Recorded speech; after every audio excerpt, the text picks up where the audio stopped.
Long before the first dawn broke across the sky, long before the clash of swords rang out across the battlefields of men, and long before the mighty gods raised their golden halls in Asgard, there was nothing. No earth beneath, no heavens above. No sand, no sea, no cooling breeze. There was only a silence so profound, a darkness so absolute that it would shatter the minds of mortal men. This was Ginnungagap, the yawning void, an endless abyss waiting to be filled. But even in the deepest nothingness, the seeds of everything were waiting. For the universe was not born from a gentle whisper of light. It was born from violence. It was born from a collision of extremes. It was born from the flesh, the blood, and the shattered bones of a monster whose sheer size defied the imagination of the gods themselves. To understand the world of men, you must first understand the void. Ginnungagap was not simply empty space. It was a terrifying expanse that separated two primordial realms of unimaginable power. To the north lay Niflheim, a world of primordial winter. It was a realm of eternal darkness, choked by freezing fogs and battered by relentless blizzards. At the very heart of Niflheim roared the great spring Ymir, the seething cauldron from which 11 massive rivers, known as the Ylir, violently surged. These rivers were not made of pure water, but of a venomous, heavy liquid called aether. As the rivers flowed outward from Niflheim and into the freezing expanse of the void, the venom hardened. It turned into massive, grinding glaciers of toxic ice, layer upon layer of rime and frost, slowly creeping into the emptiness of Ginnungagap. To the south, in absolute defiance of the northern ice, lay Muspelheim. This was a realm of pure, unadulterated devastation. It was a world of roaring flames, of blinding light, of rivers of molten rock, and skies choked with burning ash. The heat of Muspelheim was so intense that no being born of the earth could ever hope to endure it. At the borders of this blazing inferno stood Surt, a giant of fire, wielding a sword that burned brighter than the sun, waiting for the end of all things. From Muspelheim, fierce winds carried showers of sparks, glowing embers, and waves of suffocating heat out into the southern edges of the void. For countless eons, these two forces, the creeping, venomous ice of Niflheim and the raging, blinding fire of Muspelheim, reached out toward one another across the dark expanse of Ginnungagap. And eventually, in the deepest center of the void, they met. When the searing heat of the southern flames touched the brutal, venomous glaciers of the north, the ice began to weep. The frost melted, turning into drops of liquid rime. But this was no ordinary water. Infused with the primordial venom of the Ylir rivers and energized by the cosmic heat of Muspelheim, these melting drops began to quicken. They gathered, they pooled, and within the dark, steamy mist of the melting glaciers, a spark of life ignited. From the dripping, toxic rime, a shape began to form. It grew, expanding in the darkness, drawing mass from the endless ice. This was not a god. This was not a man. This was a creature of pure, unbridled chaos. His name was Ymir, though the gods and giants would forever know him as Ymir. Ymir was the first entity to awaken in the cosmos, a primordial giant of such colossal proportions that his sheer scale is impossible for the mortal mind to grasp. He was larger than the mountains that would one day pierce the clouds. He was a being of raw, destructive nature, embodying the hostility of the venomous ice and the chaotic energy of the fire that birthed him. He was solitary, he was brutal, and above all else, he was ravenously hungry. But Ymir was not alone in the void for long. As the ice continued to melt under the relentless heat of Muspelheim, another figure took shape from the dripping frost. It was a beast of immense size, a cosmic, hornless cow named Audhumla. She was the great nourisher, a creature of calm endurance, born into a universe of violent extremes. From Audhumla's massive udders flowed 4 great rivers of rich, white milk. These rivers pooled in the void, and Ymir, driven by his primal hunger, drank deeply from them.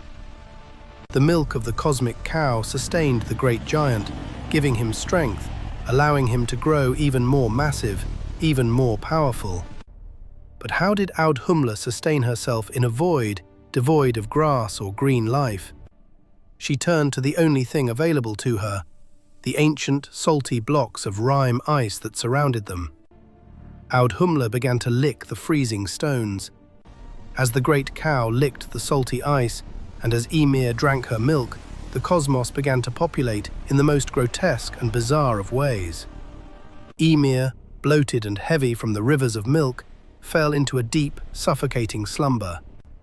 As he slept, the heat from Muspelheim washed over his colossal body, and he began to sweat. From the moisture gathering in his left armpit, a terrifying transformation occurred.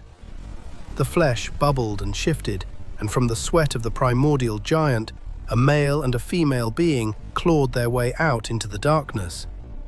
At the same time, Ymir's massive legs rubbed together in his restless sleep, and from them a horrifying 6-headed monster was born. These beings were the first of the Jotnar, the frost giants. They were creatures of chaos, born of venom and sweat, and they immediately began to multiply, filling the dark void with their brutal, booming voices. Ymir was their father, the great ancestor of all giant kind, and under his shadow, the void belonged to them. But Audhumla was still licking the ice. On the evening of the first day of her licking, the coarse hair of a man emerged from the frozen block. On the second day, as her rough tongue wore away the frost, a fully formed head appeared. And on the third day, the ice completely shattered, revealing a man. His name was Buri. Unlike the grotesque, chaotic giants born from Ymir's sweat, Buri was beautiful to look upon. He was tall, powerful, and radiant, standing in stark contrast to the darkness of the void and the monstrous forms of the Jotnar. Buri was the first of a new race, a lineage that would come to be known as the Aesir, the gods. Buri produced a son named Bor, who inherited his father's strength and beauty. But the void was a confined place, and the lines between the chaotic giants and the radiant gods were not yet fully drawn. Bor looked among the multiplying giants and took a wife from their ranks, a giantess named Bestla, the daughter of the giant Bolthorn. From the union of Bor and Bestla, 3 sons were born into the darkness of Ginnungagap. Their names were Odin, Vili, and Ve. These 3 brothers were different from anything that had come before. They possessed the raw, terrifying strength of their giant mother, but they also possessed the divine spark, the intellect, and the vision of their father's line. As Odin, Vili, and Ve grew to adulthood, they looked out upon the universe they inhabited. They saw the endless, empty void. They saw the raging fires of Muspelheim and the blinding blizzards of Niflheim. And they saw Ymir. Ymir had grown impossibly large, a towering monument to chaos. Around him, the frost giants multiplied like a plague, their brutal nature threatening to consume whatever potential the cosmos held. The 3 brothers realized a profound and terrible truth. There could be no order, no beauty, no creation as long as Ymir lived. The giant consumed endlessly, offering nothing but the continued proliferation of monsters. The universe was stagnant, trapped in a cycle of feeding and breeding in the dark. Odin, Vili, and Ve made a decision that would forever define the nature of the Norse cosmos. They chose to become creators, but they knew that in a void of nothingness, creation requires raw material. To build a world, they had to destroy the old one. They had to commit the first murder. The brothers armed themselves and marched against their great-grandfather, the primordial colossus Ymir. The battle that followed was not a clash of swords, but a cataclysmic upheaval of the cosmos itself. The sheer scale of the conflict defies mortal comprehension. It was the radiant, focused power of the first gods against the raw, untamed fury of the first giant.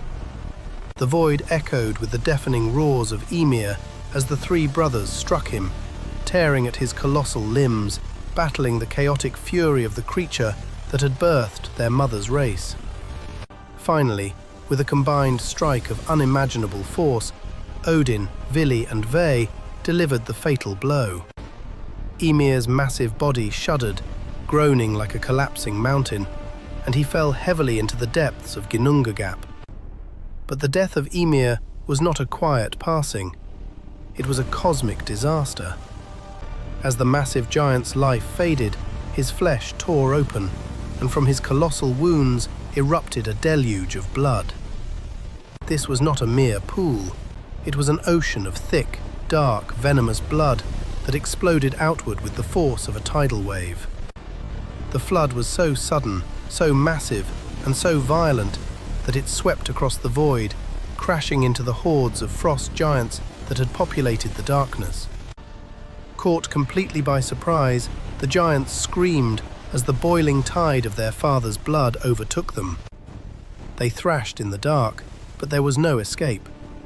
Almost the entire race of frost giants was drowned in the very lifeblood of their creator.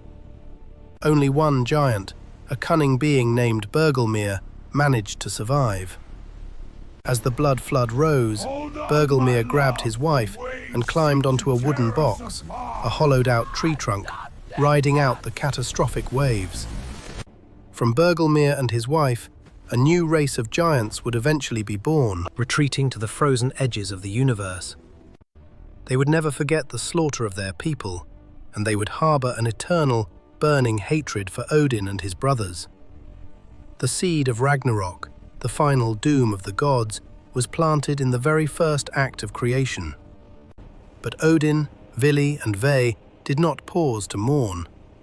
Covered in the blood of their ancestor, standing in a void now empty of the giant hordes, they looked upon the colossal, lifeless corpse of Ymir. The raw material of the universe was ready. The great work of forging a world could begin. The three brothers united their immense strength and grabbed hold of Ymir's massive limbs. With supreme effort, they dragged his unimaginably heavy corpse directly into the center of the yawning void of Ginnungagap. Here, where the fires of the south and the ice of the north had first met, they would build a realm of balance. They began to tear the primordial giant apart. It was a gruesome, visceral process, a testament to the fact that the beauty of the world is built upon the foundation of death. First, they stripped away Ymir's endless tracts of flesh. They pounded it, flattened it, and molded it in the center of the void to form the vast, sprawling earth. The soil you walk upon, the deep loam of the forests, the fertile dirt of the fields, all of it is the rotting, transformed flesh of the first giant. But the earth was flat and featureless. The brothers reached into the bloody ruin of Ymir's body and ripped out his colossal bones. They shattered the massive femurs and ribs, driving the jagged, unbroken pieces deep into the flesh earth. These towering shards of bone pierced the sky, becoming the great mountain ranges, the unyielding crags, and the towering peaks that divide the lands. Next, they took Ymir's shattered teeth, his jaws, and the smaller fragments of his crushed bones. They scattered them across the world, and these became the rocks, the boulders, the pebbles, and the scree that litter the coastlines and valleys. The earth was formed, but it was dry and barren. The brothers looked to the endless ocean of blood that had drowned the giants.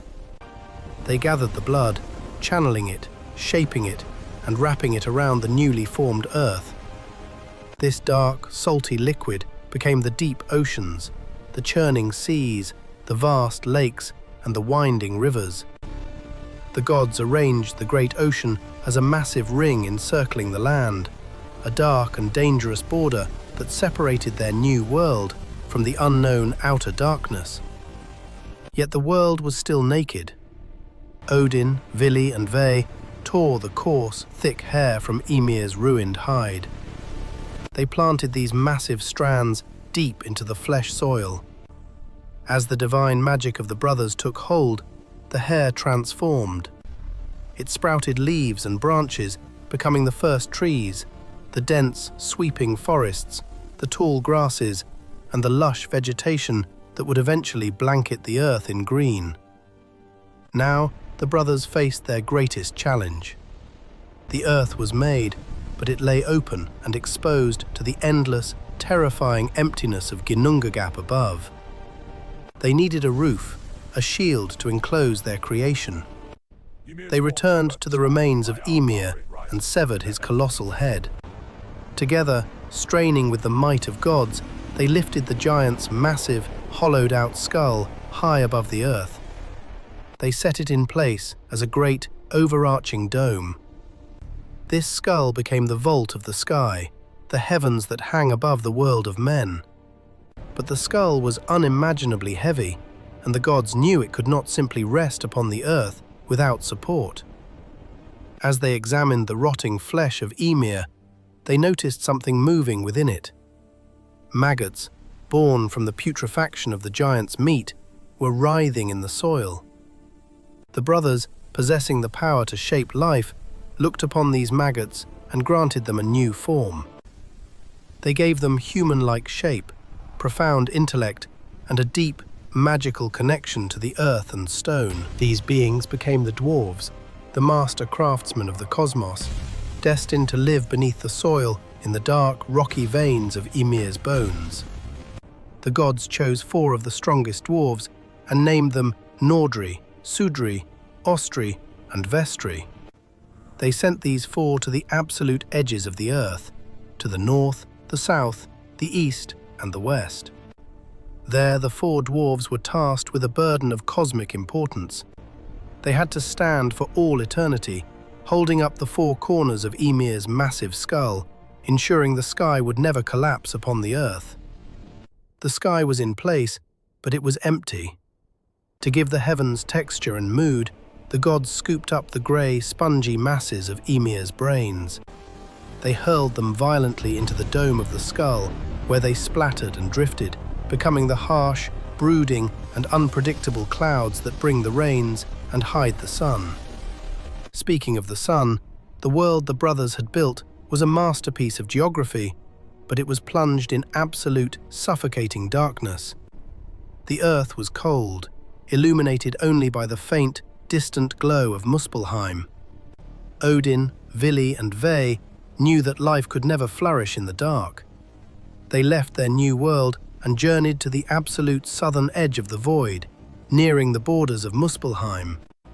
There, dodging the roaring flames and suffocating heat, they captured the flying sparks, the glowing embers, and the radiant flakes of fire that Surt's realm cast into the darkness. The brothers carried these burning fragments back to the center of the cosmos. They hurled the smaller sparks high into the inside of Ymir's skull, fixing them to the bone. These became the stars, the glittering constellations that navigate the night sky. But they needed a greater light. They took the largest, most brilliant embers of Muspelheim and forged them into 2 magnificent chariots. One radiated a blinding golden heat, the sun.